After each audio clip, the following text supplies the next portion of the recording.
Hey guys, so today we're going to learn about the plant life cycle. So a life cycle shows how a living thing grows and changes. While a plant's life cycle keeps going, a plant's life begins with the seed.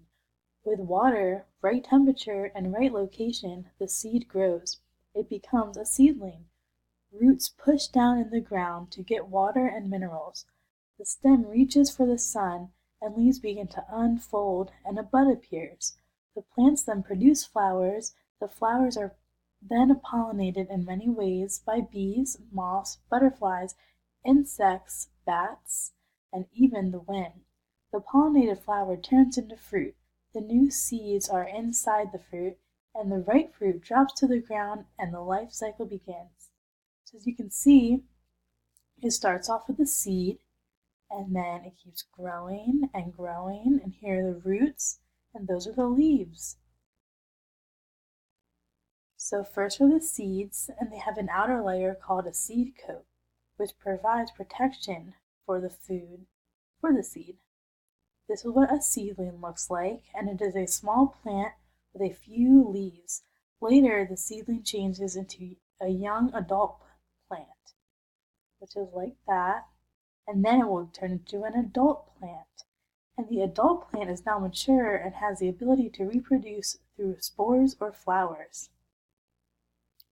Alright, so now I'm going to show you a short video on the life cycle of plants.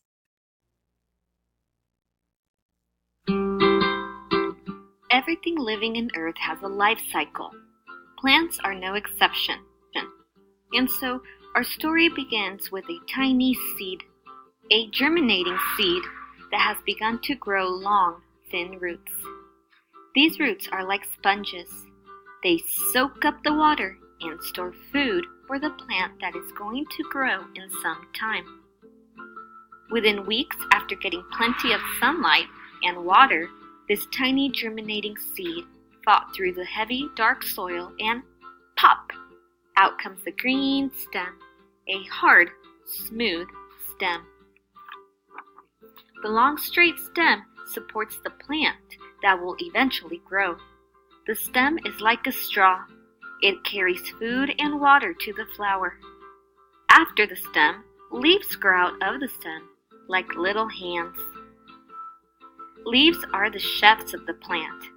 The leaves make food for the plant and for humans. They take in carbon dioxide, which is a gas in Earth, and turn it into oxygen for other plants and humans to breathe. Finally, after weeks of sunlight and weeks of watering, the flower opens up. Look at this beautiful flower. The flower will continue the life cycle because it will create new seeds for new plants to grow. And so our story of the little germinating seed will continue because life cycles go around and around. Okay, so that was that video. Now, for the last part of that activity, I'm going to have you guys create your own plant. So here are a few examples, so you can label them. So these are the roots, the stem, the leaves, and the flower. I'll show you guys a couple of different ones. And this one did sunlight, water, air, and soil, and that's everything that a plant needs. This person did a similar idea. And another one. So here are just a few different ones you can do. So be creative with it and have fun with it. So yes, that is everything for this lesson. And bye.